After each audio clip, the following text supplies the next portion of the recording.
Bienvenue à tous, merci de nous rejoindre sur Africa 24. Notre invité du jour est Monsieur Birama Sidibé, ancien vice-président malien de la Banque islamique de développement. Il est également candidat à la présidence de la Banque africaine de développement. Bienvenue.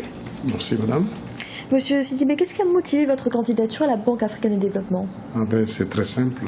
Il se passe des choses très intéressantes en ce moment. Le monde est en train de changer. Des enjeux globaux sont en cours de discussion. La conférence de Paris en décembre. Il y a aussi les discussions à New York sur le développement durable. Et puis en même temps en Afrique, il y a également des choses qui se passent dans le bon sens. J'aimerais citer la performance économique de l'Afrique qui a été reconnue par tous. J'aimerais citer aussi également les progrès énormes en matière de démocratie. Donc l'Afrique est en train de changer, le client devient différent. La banque, comme vous savez, est une banque qui a été créée par les Africains. Elle a le devoir, pour être redevable à ses actionnaires, de se préparer pour cette révolution qui se prépare. La révolution qui se prépare, c'est l'Afrique changeant complètement de face, devenant émergente. Et beaucoup de pays en Afrique sont en train de mettre en place les conditions pour l'émergence. Et la banque, elle peut offrir soit son financement. Alors justement, comment la Banque africaine de développement peut-elle aider, peut-elle pousser, soutenir cette émergence? Voilà, alors c'est ce que je dis. Je vois ça arriver par un rôle de catalyseur pour le secteur privé.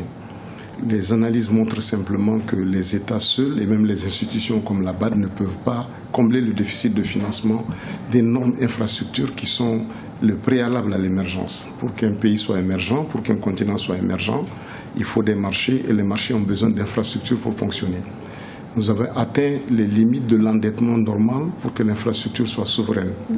Ma proposition, c'est que la BAD joue le rôle de catalyseur en attirant des investisseurs privés qui viendront en Afrique aider à faire ce développement parce qu'ils y trouveront un intérêt. La BAD pourrait jouer le catalyseur, pourrait jouer la caution de viabilité du financement.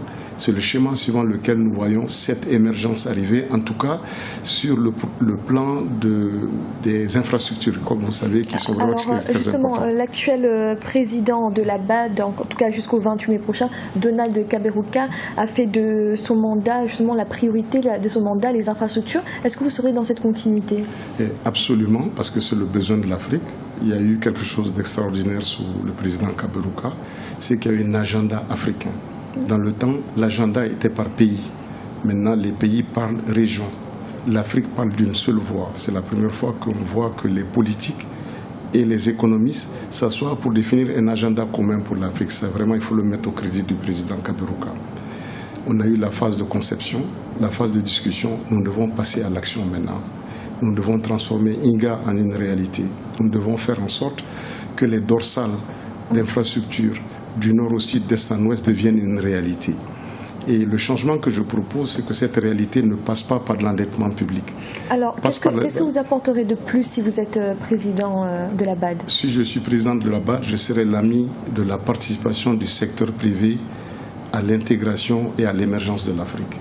Je proposerai des solutions concrètes qui ont marché ailleurs, qui consistent à, nous, la BAD, venir faire un peu le berger pour le secteur privé, investir dans des limites prudentielles acceptables et avoir ces fonds de pension venir. Alors, l'autre condition pour que ça marche, il faut que les États acceptent que les infrastructures sont des infrastructures communes ou régionales. En tout cas, que l'usufruit de ces infrastructures du point de vue des investisseurs soit quelque chose qui soit considéré comme un investissement à long terme. Cela est arrivé au niveau des pays, au niveau de l'OMVS. Vous savez que l'OMVS, c'est la seule organisation qui a des infrastructures qui appartiennent en droit d'usage à 3 pays.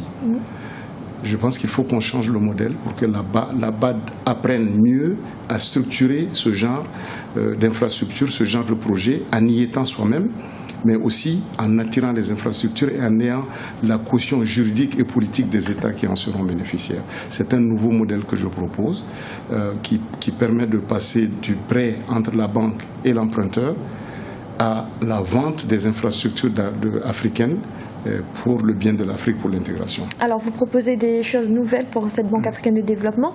Qu'est-ce qu'il y a dans votre parcours, dans votre expérience qui peut justifier, qui peut assurer que vous allez justement assurer ce rôle de président de la BAD? Alors mon expérience, deux expériences. Mon expérience de directeur de Shelter Afrique, qui est une institution à capitaux essentiellement privés et étatiques, où quand vous êtes en position de commandement, c'est différent du secteur public.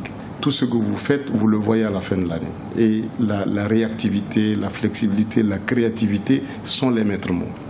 Ensuite, mon parcours à la Banque islamique de développement, c'est une banque qui est une banque d'infrastructures, qui ne finance que des infrastructures sur le mode public, mais aussi sur le mode PPP. Et je vous disais qu'à la Banque islamique de développement, j'ai un portefeuille de 3 milliards de dollars de projets privés et publics, et dont un projet en Afrique, deux projets en Afrique. J'ai le projet au Sénégal, l'aéroport du Sénégal. Nous avons aussi fait d'autres projets.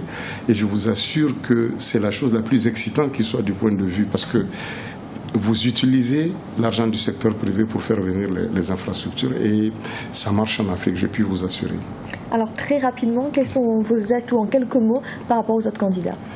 C'est quelqu'un qui a une expérience très large, qui est connu partout, qui s'est trouvé en position de commandement.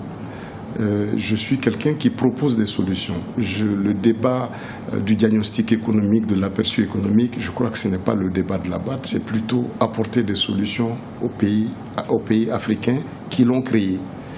Et ces solutions seront des solutions nouvelles demain. Et on ne peut plus fonctionner dans le monde actuel. Et moi, je suis très innovateur. J'ai créé des produits innovants qui portent mon nom. Et j'ai profité de la flexibilité de la BID pour faire beaucoup de choses que je pense pourront s'appliquer demain à l'Afrique si j'étais en poste. Monsieur Sidibé, merci d'avoir répondu à nos questions. C'est moi qui vous remercie. Merci beaucoup. C'était l'invité du jour. Merci de nous avoir suivis. À bientôt sur Africa 24.